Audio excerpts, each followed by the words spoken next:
दोस्तों नमस्कार।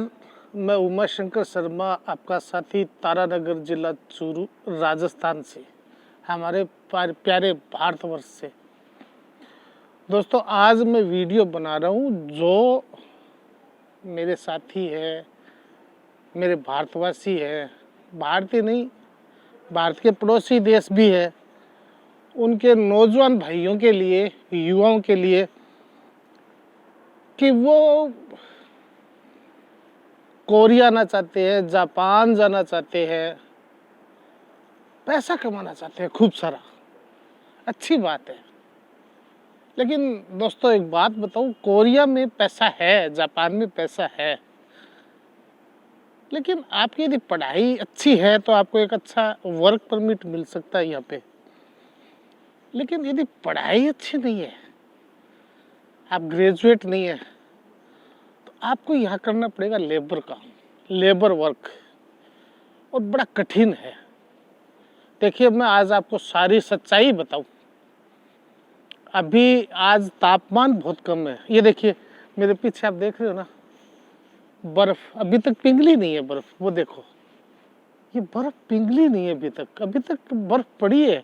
5-7 दिन पहले बर्फ गिरी थी, लेकिन अभी इकट्ठी करके जैसे कूड़ा अपने अलग डालते हैं ना, वैसे ही ये देखिए कूड़े की तरह एक जगह इकट्ठी कर रखी है सारी बर्फ। एक तो यहाँ का तापमान नवंबर, दिसंबर, जनवरी, फरवरी माइनस में रहता है, बर्फबारी होती रहती है, ठंड बहुत होती है।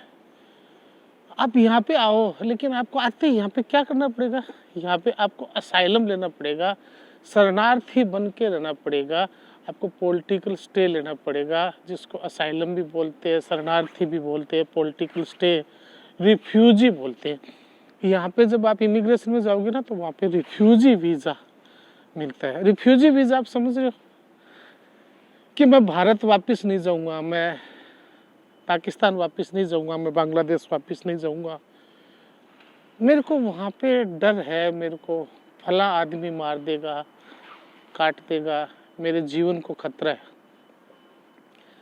झूठी झूठी स्टोरियाँ बनाते हैं, स्टोरी बना के इमिग्रेशन में पेश करते हैं कि सब इंडिया नहीं जाना चाहता।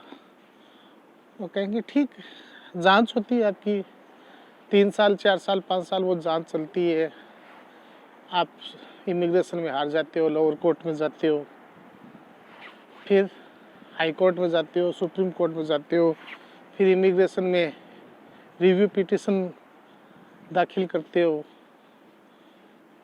3-4 साल, 5 साल, किसी के 6 साल, 5 साल निकल जाते हैं।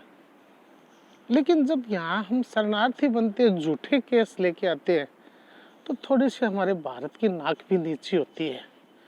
लोग थोड़ा सा देखते हैं कि यार ये आ गए, इधर रहेंगे, बोलते कुछ नहीं, लेकिन यहाँ पे ज़्यादा सवाल जवाब नहीं करते, लेकिन इशारों में ही और चेहरे से ही बस बता देते हैं। यहाँ के कोरियन बड़े तेज होते हैं, तो यहाँ पे आपको पॉलिटिकल स्टे लेना पड़ता है। और फिर मैं एक बात बताऊँ आपको, हाँ पैसा खूब है इधर, आप महीने के 1 लाख से 3 लाख रुपए तक कमा सकते हो। कब?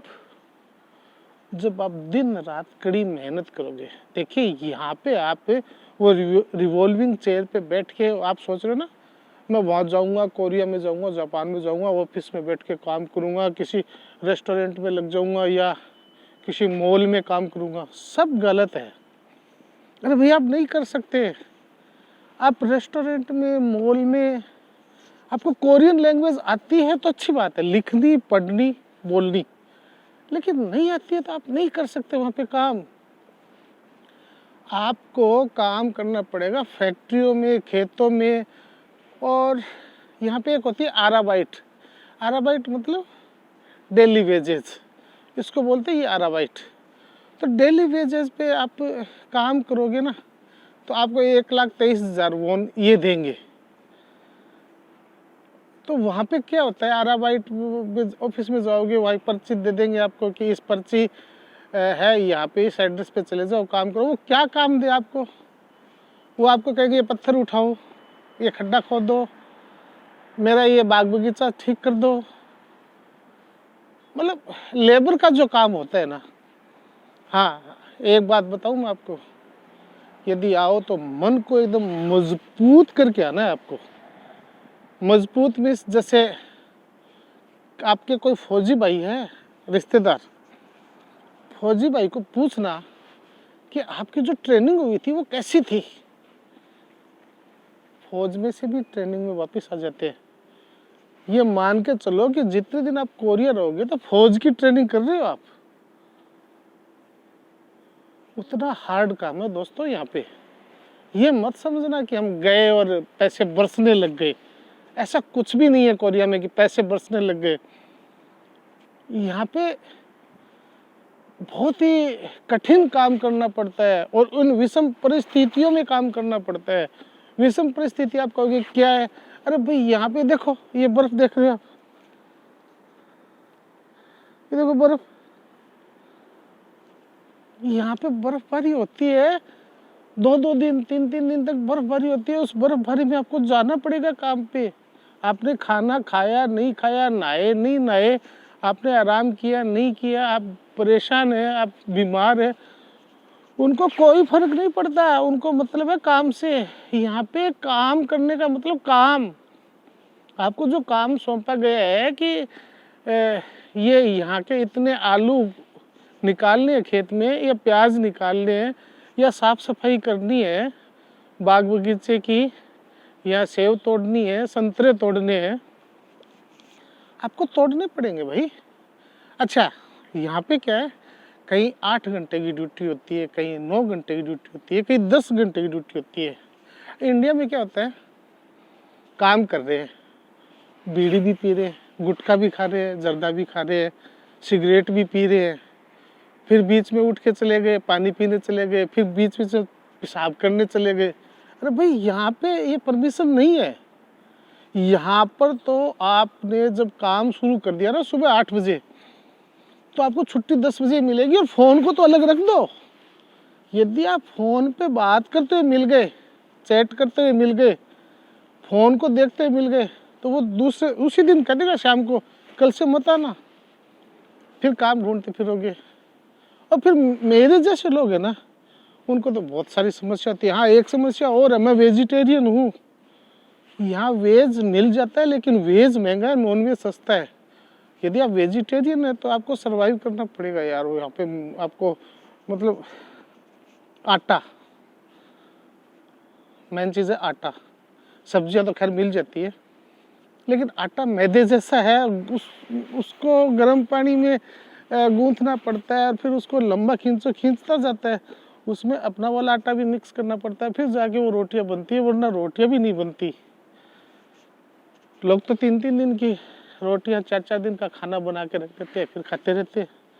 सर्दी होती है, खराब होता नहीं। तो भैया मेहनत करनी पड़ती है यहाँ पे, और खूब काम करना पड़ता है यहाँ पे। 8 घंटे मतलब कंटिन्यू 8 घंटे। हाँ, बीच में 1 घंटे का ब्रेक देते हैं, 2 घंटे बाद में 10 मिनट या 15 मिनट का ब्रेक देते हैं, लेकिन काम का मतलब काम है। यहाँ पे ना बात नहीं होती, तभी कोरिया आगे। ये मान के चलो, हिंदुस्तान के साथ साथ ये देश आज़ाद हुआ था। दक्षिण कोरिया और उत्तरी कोरिया साथ साथ ही बने थे। यहाँ के लोग काम की पूजा करते हैं भाई।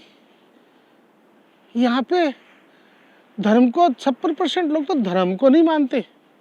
वो बोलते धर्म क्या है, कुछ नहीं, हमारा तो काम धर्म है। फैक्ट्री जो चल रही है उसमें काम कर रहे हैं, वही धर्म है।